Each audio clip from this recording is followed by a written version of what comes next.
अजित दादाचा घात करणारा आता सापडणार. कारण केजरीवाल आता रोहित पवारला साथ देणार. बघा हा व्हिडिओ. अभी इसकी स्टोरी ऐसी कि 2014 में इसने कंपनी रजिस्टर की. यूनिवर्सिटी जो होता है, जो आपको अगर इंडिया में प्राइवेट एयरलाइन चलाना होता है या प्राइवेट बघितलं ना, यूनिवर्सिटी. रोहित पवार केजरीवालला भेटायला गेला दिल्लीमध्ये आणि केजरीवालला सांगत आहे की अशा अशा पद्धतीचं झालं. आता केजरीवाल आणि रोहित पवार एक झाले आणि अजित दादाचा घात करणारा आता त्याला ढुंगणातून रक्ताची धार पडणार म्हणजे पडणार. हा व्हिडिओ पूर्ण बघा. कशी पडणार, काय झालं, काय नाही पूर्ण सांगत आहे मी तुम्हाला. अजित पवार दादाचा खून, त्यांचा घात 28 जानेवारी 2026 ला झाला. त्यांचा घात करण्यासाठी 2 ते 3 महिने जवळपास येऊन राहिलेले आहे, तरी घातवंत नाही सापडून आला. त्या कारणामुळं रोहित पवार साहेब केजरीवालला भेटले आणि त्यांना सांगितलं की कुठलाही राजकारणातला नेता माझी मदत करत नाही. मला आवाज मी उठवायचा प्रयत्न करत आहे तर बीजेपी म्हणा, कुठले कार्यकर्ते म्हणा, या कुठल्या पक्षातले लोक मला विध्वंसा लोकांनी बघतात, विध्वंसाच्या दृष्टिकोनाने बघतात. मला ह्या गोष्टी सांगून केजरीवालला भेटला आणि केजरीवाल म्हणाला का मी मदत करायला तयार आहे. आणि अजितदादाचा घात कसा झाला, काय नाही, कोण किती मोठा बलाढ्य असन तर त्याला आपण जेलात टाकूया. तर केजरीवालने दादा असं म्हटलं. तर केजरीवालसाठी एक नक्की लाईक आणि कमेंट आणि सबस्क्राईब करायला विसरायचं नाही. अजितदादाचा घात कसा झाला, काय झाला, ह्या सगळ्या व्हिडिओच्या मार्फत तुम्हाला कळून जाईल. पण अजितदादाला वर प्रेम करत असाल तर एक लाईक आणि एक कमेंट, एक सबस्क्राईब करायला विसरायचं नाही. आणि तरी शरद पवार बोलत नाही, सुनेत्राताई बोलत नाही, कोणीच बोलत नाही.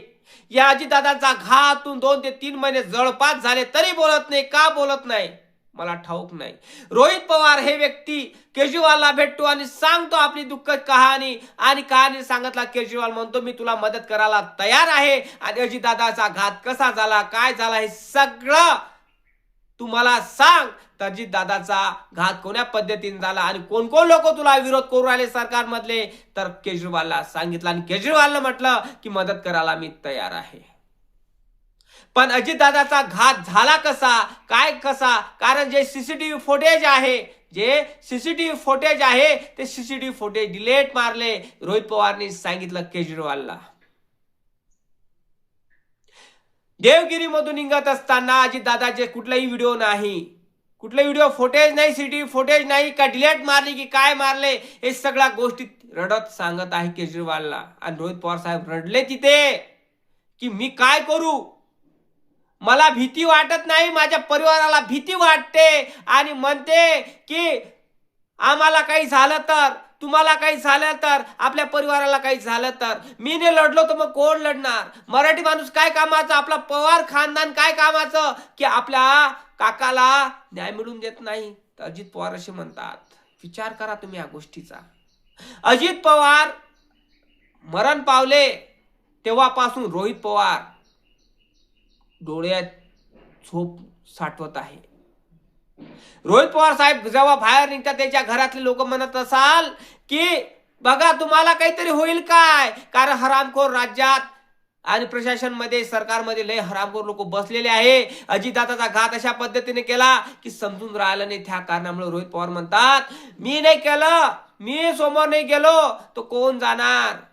अजितदादाचा घातवंत सापडणार कसा, कारण पवार फॅमिलीतला मीच एक मोठा सदस्य आहे, कोण करणार. तर रोहित पवार राजकारण नाही, तो आपल्या परिवारातल्या जो घात केला त्या हरामखोरानं त्याला पकडण्याचं काम करत आहे आणि अजितदादाला न्याय देण्याचं काम करत आहे. विचार करा तुम्ही या गोष्टीचा. अजितदादाचा पुतण्या रोहित पवार हे व्यक्ती डोळ्यात झोप ठेवून काम करत आहे. केजरीवाल पाशी गेल्यावर रोहित पवार रडतात आणि सांगतात दुःखद कहाणी, आणि केजरीवाल ऐकतो. आणि केजरीवालच्या ऑफिस मध्ये तुम्हाला भगतसिंगचा आणि बाबासाहेबांचा फोटो दिसतो. विचार करा त्या केजरीवाल कोण्या विचाराचा असेल, भगतसिंग आणि बाबासाहेबांच्या विचाराचा व्यक्ती आहे. विचार करा तुम्ही ह्या गोष्टीचा. म्हणून म्हणतो अजितदादाचा घात महाराष्ट्रातल्या जनतेच्या मनामनात रुजलेला आहे आणि राजकारणातले लोक, मंत्रिमंडळातले लोक, या प्रशासनातले लोक अजितदादाचा घात करणारा कोण आहे काय नाही याची मदत करणार नाही, फक्त केजरीवालच करणार. कारण केजरीवालच्या मनामध्ये बुद्ध शाहू फुले घुसलेला आहे, त्याने पेरलेला आहे आणि त्यालाच माहित आहे की अजितदादा कसे होते कसे नाही, त्यांचा घात कोणी केला काय नाही. VSR कंपनीचा मालक हा हरामखोर आहे. VSR कंपनीच्या मालकाला त्याने सांगितलं की त्याला VIP ट्रीटमेंट दिली जाते. विचार करा तुम्ही, जो घातवंत असतो, जो गुन्हेगार असतो, त्याला विद्रोही असतो, तो त्याला VIP ट्रीटमेंट दिली जाते. केजरीवालला सांगतात आणि रडतात. विचार करा तुम्ही दादा की त्यांचं प्रेम अजितदादावर किती असेल रोहित पवारचं. रोहित पवार साहेबांच्या घरचे परिवारातील लोक घाबरतात जेव्हा रोहित पवार बाहेर निघतात. तर त्यांना असं वाटते की रोहित पवार साहेबाला कोणी नाही काही नाही कोणी गोळी मारल का, कोणी मारल का.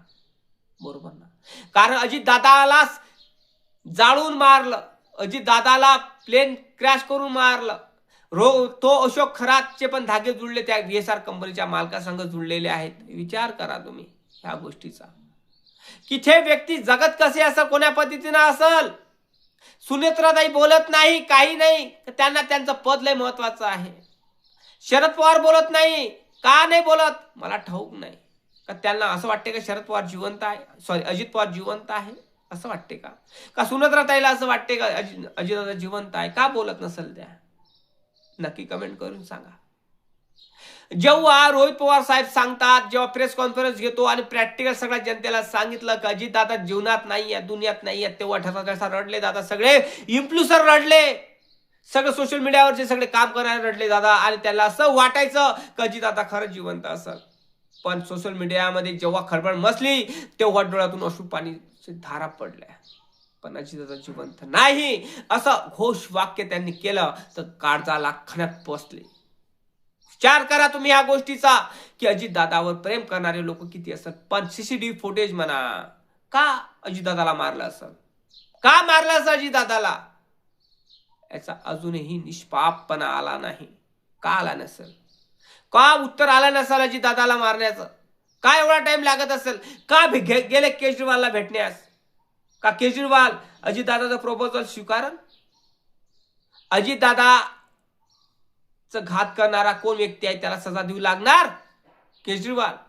काय वाटते, केजरीवाल हा प्रपोजल स्वीकारणार का रोहित पवारचं की तुम्ही मला मदत करा आणि ज्याने कोणी हे कांड केला त्याला सजा देण्यासाठी, का प्रपोजल स्वीकारणार का केजरीवाल.